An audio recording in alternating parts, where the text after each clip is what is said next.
What's going on, everybody? My name is Juan, also known as The Lost Knight, and welcome back to Dark Days. We're picking it up right where we left off, ending on the gutter, making our descent towards the Black Gulch for today. Today's episode and the next episode are going to be a little bit shorter. I'm a little bit busy this week in some stuff for work, so I am going to try to get as much progress as we can, but we are going to keep them a little bit shorter. But it's all good, getting the Bonker 3000, the great clip. Now, the goal that we have for this episode is just to make it to the Black Gulch bonfire, the one that's near the boss gate. I don't think that we're going to confront the boss on this episode. I think we'll leave that for the end of the week. And we're also going to try to do a little bit more of the exploration that we were missing for the gutter. So, yeah, that's kind of what's on the agenda, but chilling, just trying to wrap this area up. Now, up here, this is the room where we first descended. You want to be careful when you walk around here. All those ladders have holes and it's a bad time. And then here, we can't forget that somewhere out here, there's the exploding hollow enemy. There he is. You see how he has no actual effect on him. There's none of that like yellow mist or fire, so it's really easy for these guys to sneak up on you. They were actually placed on the bridges. When I first came through this area, they were on the bridges, so I don't know why now it's different, but anyways, here is an interesting enemy, a very unique enemy. The name for this enemy is the Ant Queen. She is just a passive enemy. She's not aggressive. And what she does is this mist that she emits cures poison. I'm going to try to get a look at her. It's the Ant Queen right there, baby. Unfortunately, we do need to kill her because we are trying to get some of the items around here, and she does drop something. But she's completely non-hostile, but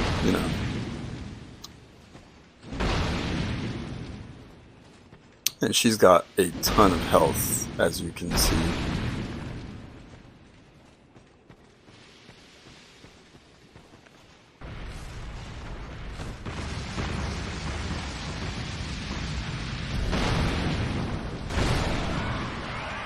Alright, RIP Ant Queen. Poison moss. That's all it is. Wow, okay. Be wary of regret. Yep. Poison moss. One poison moss. Even though that she could indefinitely heal your poison if you get poisoned here. But obviously you'd have to run all the way here. And I think that's it, actually. That's kind of all there was left up here to go. So let's start making our way down here. Now, be careful which ladders you go down. Some of these ladders actually are fake. You see, the one right there didn't actually continue. So had we kept going, we would have just dropped, and that would have been death, pretty much. Alright, and then down here. Down here, let's see what we got. Life gem. Now these are actually corrosive. You see those that have like those things on them? That's that corrosive juice. So it'll break your equipment. So I'm not trying to get that happening here. Ooh, dark fog. That's pretty cool. I think that's a hex, not a pyromancy. And here we are. Fragrant branch of yore to signal the point of no return as we enter the gutter. Or, sorry, we leave the gutter. And we arrive here with these statues, which also let us know this is the commencement of a different area.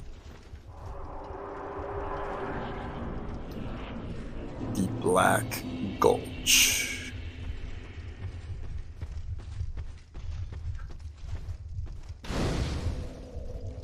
Alright, Black Gulch, baby. Okay, so the goal we have is to try to get to the next bonfire. I guess it could be the quote-unquote secret bonfire. Never really showed you guys the token of spite or the red soapstone.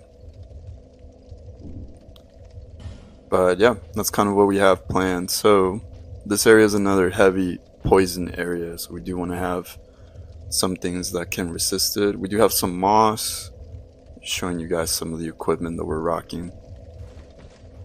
Alright.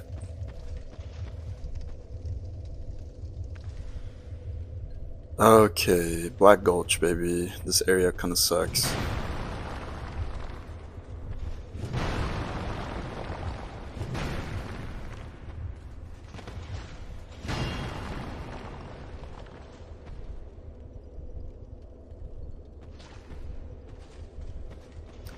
There's a couple secrets here.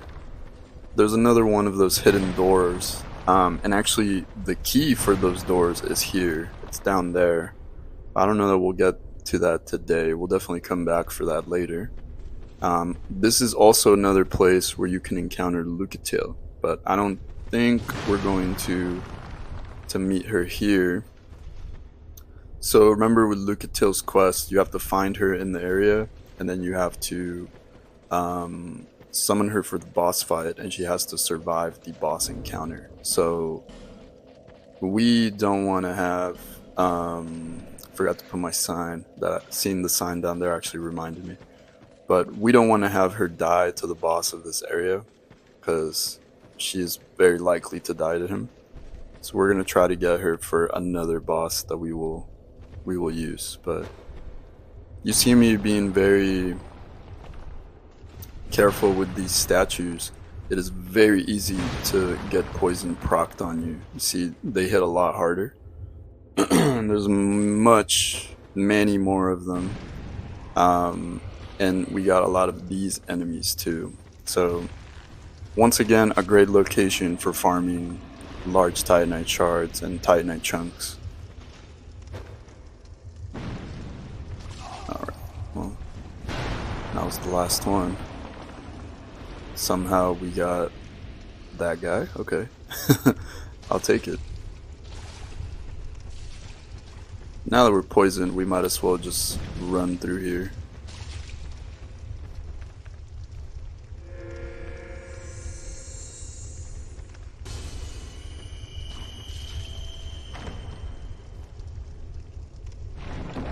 Quiet as a mouse. Shottle and great magic weapon. Nice. I think it's Shottle. Shotel. Yeah. Okay. There is also some more secrets, but we're just gonna try to make our way out of here. These guys, they're extremely weak to fire. So it's getting a little hairy here with the poison. We definitely have the advantage having this weapon, because, yeah, man. Oh, it cleared right as I was trying to find the poison moss. That sucks. Alright. Anyways. You guys can see how it can be a bit overwhelming here with all these statues firing poison at you.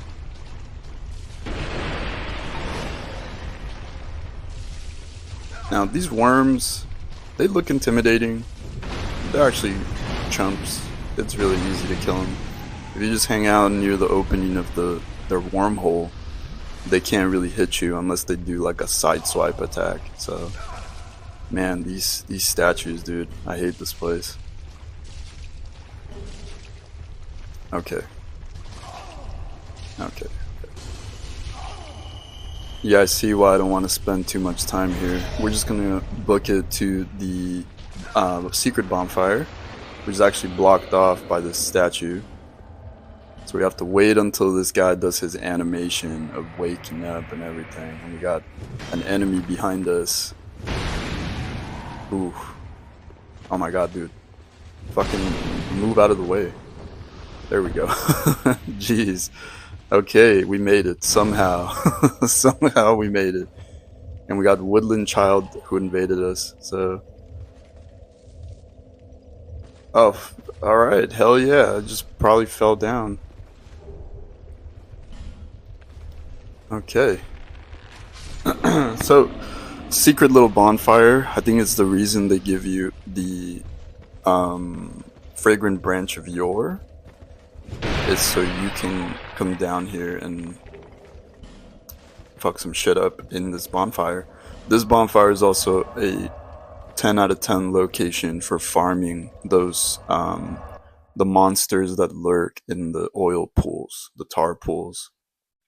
There's a little sniper spot that I'll show you guys later, but man, coming back to Majula after that nonsense is such a vibe.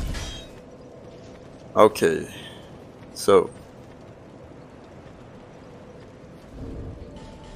bearer of the curse, seek souls, larger, more powerful souls, seek them, lest this. okay, so from this point on, we are just gonna do a little bit of housekeeping, invest in some levels, and do a little bit of upgrade as well for our gear. Because once we get through this boss, the only other place we have left is the Iron Keep, the old Iron Keep. So the one that we got after Mytha, and then once we get through that, we can go to Dranglade Castle. So it's we're almost there, you know. The next couple episodes, we should be wrapping those areas up. Before we proceed farther than Dranglade Castle, we do want to take care of a few things, like for example Lucatiel's questline and stuff like that. But we'll get there when we get there. It's been going pretty easy so far. Couple of dumb deaths, to be honest, but man, there's always something about coming back to Majula after being in such stressful places. It's just such a vibe. Firelink and the Nexus didn't really do it for me. As far as like the hub area, Majula just takes the cake, man. It's just so much better. Alright. Let's see, what are we gonna be rocking for a little bit?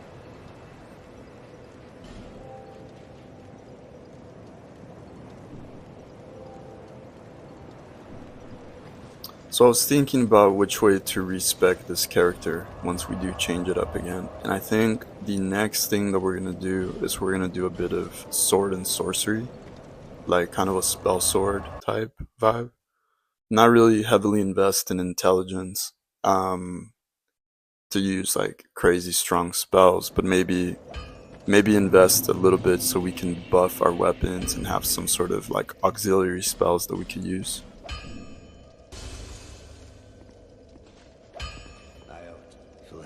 Let me know what you guys think. Which build should we shape Bingus into? Alright, and we do have some upgrade materials. So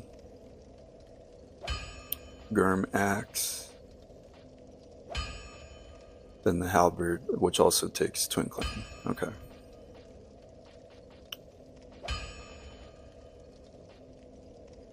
And this could get us to +3 with the Black Knight Ultra Greatsword.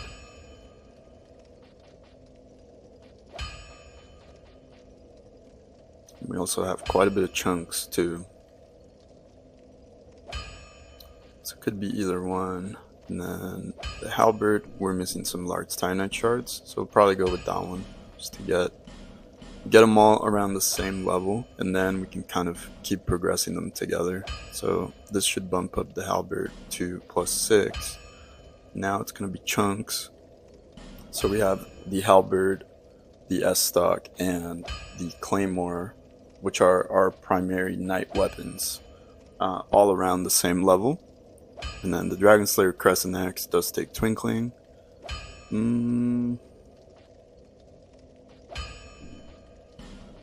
How's our armor doing? Okay, it's already at +7.